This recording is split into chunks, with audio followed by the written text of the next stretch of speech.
अगर आप इस वीडियो के शुरू से अंत तक देख लेते हैं तो अब मैं आपको विश्वास और गारंटी के साथ बोलता हूं कि ज्योग्राफी क्लास 10वां का जो ऐसे मतलब लॉन्ग बतलाने जा रहा हूं, दो ऐसे लॉन्ग बतलाने जा रहा हूं कि 2023 बोर्ड में पूछेगा। इसलिए इस वीडियो के कम से कम शुरू से अंत तक देखिए। मतलब 2011 से लेकर 2022 तक जितने भी ज्योग्राफी से सब्जेक्टिव लॉन्ग क्वेश्चन पूछा है उससे दो ऐसे सब्जेक्टिव लॉन्ग क्वेश्चन लाए हैं जो बार बार पूछ रहा है। दो ऐसे सब्जेक्टिव क्वेश्चन लाए हैं। अगर आप इस वीडियो के शुरू से अंत तक देख लेते हैं तो मैं आपको गारंटी के साथ बोलता हूं कि क्लास 10वां का ज्योग्राफी से लॉन्ग क्वेश्चन कहीं आपको नहीं दिक्कत होगा, नहीं छूटेगा। ये जो दो क्वेश्चन सब्जेक्टिव क्वेश्चन लाया हूं लॉन्ग ज्योग्राफी से, मैं आपको ट्रिक के माध्यम से समझाऊंगा। इसलिए इस वीडियो के कम से कम शुरू से अंत तक देखिए। पहला लॉन्ग क्वेश्चन बोला है कि धात्विक और अधात्विक खनिजों में क्या अंतर है। धात्विक और अधात्विक खनिजों में क्या अंतर है, आप देख लीजिए क्वेश्चन बैंक में ये बार बार क्वेश्चन पूछ रहा है। दूसरा जो है कि बिहार के 4 कृषि समस्याओं का व्याख्या करें, ये बार बार पूछ रहा है। इसलिए इस वीडियो को स्किप मत कीजिए, इस वीडियो को कम से कम पूरा देखिए। धात्विक एवं अधात्विक खनिजों में क्या अंतर है, तो पहले ये समझना होगा कि धात्विक खनिज होता है क्या या कहते हैं किसको।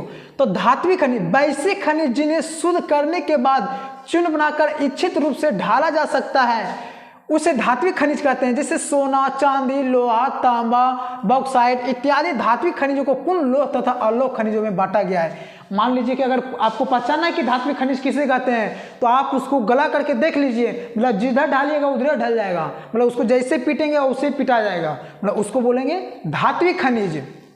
तो धात्विक खनिज किसे कहते हैं, तो वैसे खनिज जिन्हें शुद्ध करने के बाद चूर्ण बनाकर इच्छित रूप से ढाला जा सकता है उसे धात्विक खनिज कहते हैं। जैसे हो गया सोना, चांदी, लोहा, तांबा, बॉक्साइट, ये सब की गलाइए, उसको सूख लीजिए, उसको जितना पीटिए उससे कोई दिक्कत नहीं होगा, चूर चूर नहीं होगा। लेकिन अधात्विक खनिज में क्या होता है, वैसे खनिज जिसमें चमक और कठोरता नहीं पाई जाती है, जिसे कूटने या पीटने पर वे पाउडर में बदल जाते हैं। उसको जितना कूटेंगे वो पाउडर के रूप ले लेगा। जैसे चूना पत्थर को आप उसको कूटिए, क्या होता है, उसको पाउडर के रूप में ले लेता है। लेकिन आप अगर लोहा के देखिए, सोना के देखिए, चांदी के देखिए, सबके पीटिए, जितना पीटिएगा उतना फैलता है। तो धात्विक खनिज होता है कि जो पीटने पर चूर चूर नहीं होता है, और अधात्विक खनिज जो पीटने पर चूर चूर हो जाता है उसे हम अधात्विक खनिज कहते हैं। तो इसमें आपको दो को याद रखना। धात्विक खनिज किसे कहते हैं, जिससे मान लो कि पीटने पर चूर चूर नहीं किया जा सकता है उसे हम धात्विक खनिज कहते हैं। जैसे में सोना, चांदी, लोहा, तांबा, बॉक्साइट हो गया। अब अधात्विक,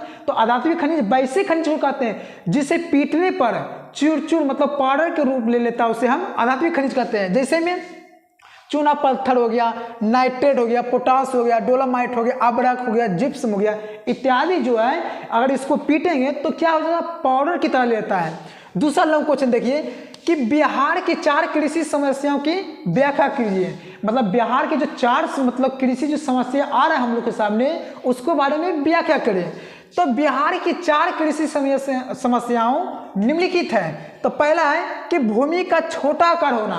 जैसे हम लोग के क्यों नहीं उपज रहा है, तो हम लोग का जो होता है खेत जो हो रहा है छोटा होते जा रहा है। क्या होता जा रहा है, छोटा। तो उसमें उपज क्या हो रहा है, छोटा हो रहा है, क्योंकि हर बढ़िया से जुताई नहीं होता है, बढ़िया से पटावन नहीं होता है, उससे क्या होता है, उपज थोड़ा कम हो जाता है। तो वही बोला है कि भूमि का छोटा आकार होना। बिहार की कृषि के सामने सबसे बड़ी समस्या यह है कि यहाँ की भूमि का आकार बहुत ही छोटा है, जिससे उन्नत कृषि संभव नहीं हो पाता है। दूसरा समस्या क्या है कि सिंचाई की सुविधा, यहाँ सिंचाई की सुविधा नहीं हो पाती है। बिहार में सिंचाई के उचित सुविधा नहीं होने के कारण कृषि कार्य का उत्तम तरीके से नहीं हो पाता है।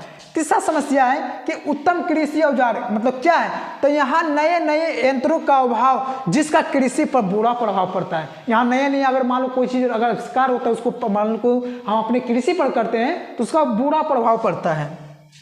चौथा बोल रहा है कि उत्तम बीज एवं कीटनाशक यहाँ पर उत्तम बीज एवं कीटनाशक समय पर उपलब्ध नहीं होने के कारण कृषि की समस्या उत्पन्न होती है। जैसे मान लीजिए कि अभी कृषि में हो गया कि कीट पतंग ज़्यादा कीट लग गया है, तो अभी अगर जाएंगे दुकान में तो मान लो कि वहाँ कीटनाशक की दवाई नहीं है, जिससे कारण क्या होता है, कृषि पर बुरा प्रभाव पड़ता है। मैं आपको आशा करता हूं कि दोनों जो लॉन्ग क्वेश्चन था ज्योग्राफी का आपको समझ में आ गया। अगर आपको वीडियो समझ में आ गया है तो इस चैनल को सब्सक्राइब करें, लाइक करें, शेयर करें। इस वीडियो को कम से कम अधिक से अधिक अपने दोस्तों के पास शेयर करें। मिलते हैं नेक्स्ट वीडियो में। जय हिंद, जय भारत।